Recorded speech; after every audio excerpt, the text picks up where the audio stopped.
Guys, kalian semuanya mau daftar beasiswa tapi bingung bikin esainya gimana? Yuk tonton terus video ini sampai akhir.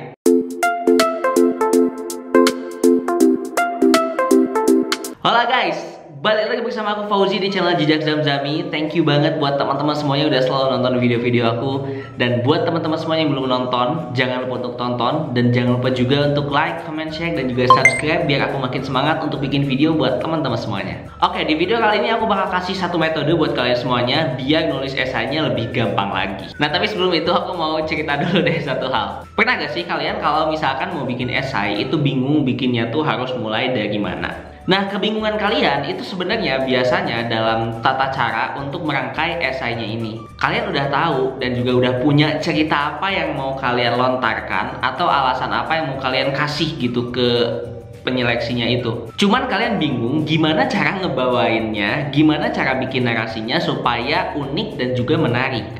Nah, mungkin aku kasih satu contoh ya. Jadi ada dua orang. Misalkan satu orangnya itu dia pengalamannya banyak banget dan experience-nya tinggi-tinggi banget, lombanya menang terus gitu, tapi dia gak diterima beasiswanya. Tapi ada orang yang kedua, pengalamannya biasa aja, standar, dan juaranya gak banyak-banyak amat, tapi malah dia yang diterima. Kuncinya adalah di esainya. Jadi seberapa banyak pengalaman kita, kalau misalkan memang kita nggak bisa menyampaikan pengalaman itu dengan baik, dengan terstruktur, ya orang bakal bingung juga bacanya. Apalagi kayak cuman listing, oke, saya udah pernah juara ini, juara itu, pengalaman ini, pengalaman itu, tanpa kasih tahu kontribusinya apa, skill apa yang didapetin, kamu belajar apa dari sana, jadi nggak real gitu.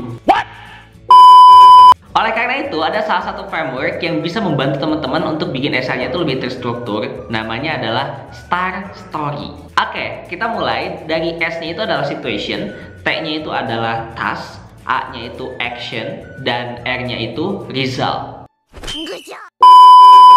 Guys, sebelum lanjut videonya, aku mau ngabarin kalau misalkan kalian mau beli buku-buku beasiswa, tips beasiswa, informasi beasiswa, dan sebagainya, langsung cek aja link di bawah karena semua bukunya udah aku punya, makanya aku rekomendasiin buat kalian semuanya karena bukunya bagus-bagus banget dan harganya sangat terjangkau. Yuk, cek linknya langsung di description box. Oke, kita mulai dari yang pertama yaitu S, situation. Nah, untuk situation ini teman-teman bisa jelasin latar belakang apa, situasi apa aja yang teman-teman punya, yang teman-teman lagi milikin, yang teman-teman lagi rasain, yang nge-guide teman-teman itu untuk bisa berkontribusi atau misalkan at least untuk bisa ngasih alasan bahwa teman-teman layak dapat beasiswa ini. Jadi di sini tugasnya teman-teman adalah membangun pembaca biar tahu teman-teman itu nanti bakal menjadi aktor apa atau peran teman-teman itu bakalan gimana. Oke, aku kasih contoh deh biar teman-teman itu agak nangkep. Ketika saya mengunjungi sebuah desa, di desa tersebut itu tidak ada sekolah sama sekali. Sehingga anak-anak yang ingin sekolah, dia itu harus pergi keluar desa tersebut dan itu bisa menempuh jarak sekitaran 1-2 jam. Padahal pendidikan itu sangat penting buat anak-anak dan perlu ditingkatkan supaya anak-anak itu menjadi generasi bangsa yang cerdas dan juga multitalenta. Nah, jadi dari cerita itu intinya situasinya bahwa ada sebuah desa yang memang dia itu nggak ada sekolahnya dan kita menyadari bahwa kita perlu melakukan pergerakan atau misalkan perubahan supaya anak-anak itu ya memiliki pendidikan. Pendidikannya yang dimaksud adalah pendidikan di luar sekolah. Nah, dia tetap ke sekolah, tapi karena sekolahnya itu misalkan jauh, jadi kita memfasilitasi untuk misalkan pembelajaran lain lah selain di sekolah untuk menunjang pembelajaran atau peningkatan wawasan si anak ini. Kedua adalah task. Nah, task itu tugas atau misalkan tujuan untuk bagaimana teman-teman itu bisa menyelesaikan masalah yang ada. Atau kalau kita bikin skripsi itu biasanya ada rumusan masalah. Nah, task ini adalah bagian dari rumusan masalah itu. Apa yang bisa kita kontribusikan gitu, kita harus gimana gitu supaya tadi orang-orang atau anak-anak yang sekolahnya jauh itu dia tetap bisa mendapatkan pendidikan yang layak secara formal maupun non formal. Nah, contohnya kita bisa bilang bahwa sebagai pemuda kita nggak mau generasi muda atau anak-anak itu memiliki pendidikan yang kurang berkualitas. Walaupun dia sekolah formal, tapi sebenarnya anak-anak masih butuh sekolah yang non formal. Nah, aku gak mau anak-anak ini tuh punya pendidikan yang kurang berkualitas atau pengetahuan dia tuh jadi minim. Sehingga untuk menangani hal tersebut, kita perlu menyediakan fasilitas untuk anak-anak biar dia bisa belajar secara non formal. Nah, di tas ini itu terlihat bahwa kita udah tahu masalahnya apa dan yang harus kita lakukan itu apa.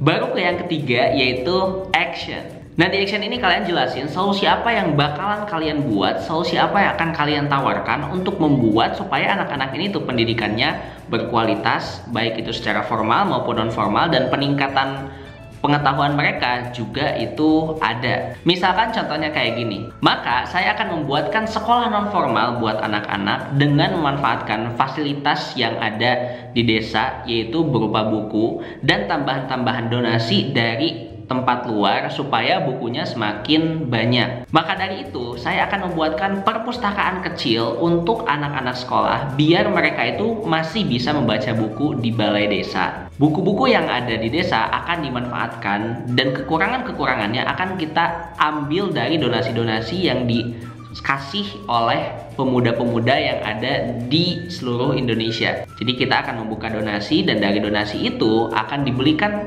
beberapa buku yang nantinya akan menjadi fasilitas untuk anak-anak itu supaya bisa membaca. Dengan mereka bisa membaca banyak, maka mereka juga akan mendapatkan pengetahuan yang sangat luas di luar sekolah. Nah, di sana udah kelihatan solusi apa yang kalian tawarkan, yaitu membuatkan perpustakaan kecil supaya anak-anak itu bisa membaca dan pengetahuan mereka semakin luas. Oke, dan yang terakhir yaitu result. Nah, result ini adalah hasil dari apa yang udah teman-teman lakukan, solusi yang udah teman-teman tawarkan based on the problem yang memang ada. Misalkan, setelah sebulan perpustakaan kecil ini beroperasi, anak-anak pengetahuannya semakin meningkat dan juga semakin luas, ditandai dengan adanya mereka bisa menceritakan pulau Indonesia misalkan, mereka bisa berbagi ke temannya, atau nilai mereka di sekolah semakin bagus dalam mata pelajaran ini karena pengetahuannya didapatkan salah satunya dari buku ini, atau hasil apapun pokoknya yang bisa diukur secara kuantitatif ataupun kualitatif. Jadi teman-teman jelasin hasilnya itu gimana, apakah anak-anak semakin rajin membaca, atau dia itu nilainya jadi bagus, atau pengetahuan dia semakin luas karena dia bisa menceritakan suatu hal dalam singkat, dan lain sebagainya. Nah, itu salah satu metode yang bisa teman-teman gunakan untuk buat esai. Jadi sekarang buat esainya gak bakal bingung lagi kan. Nah, tinggal teman-teman cari aja permasalahan apa yang misalkan teman-teman ada, kemudian relatein dengan pengalaman teman-teman dan tujuan teman-teman itu apa. Kalau misalkan mau ngambil bachelor, mau ngambil master, mau ngambil PhD dan sebagainya, disesuaikan dengan kondisi yang ada. Cuman frameworknya itu bisa pakai star story. Dan simpelnya ya contohnya tadi kayak yang udah aku sebutin. Nah, oke, thank you banget buat teman-teman semuanya yang udah nonton. Jangan lupa untuk like, comment, share, dan juga subscribe. Dan kalau misalkan ada ide lagi untuk bikin konten tentang apa, coba drop juga di kolom komentar ya. Oke, thank you so much guys for your watching. See you next time and goodbye.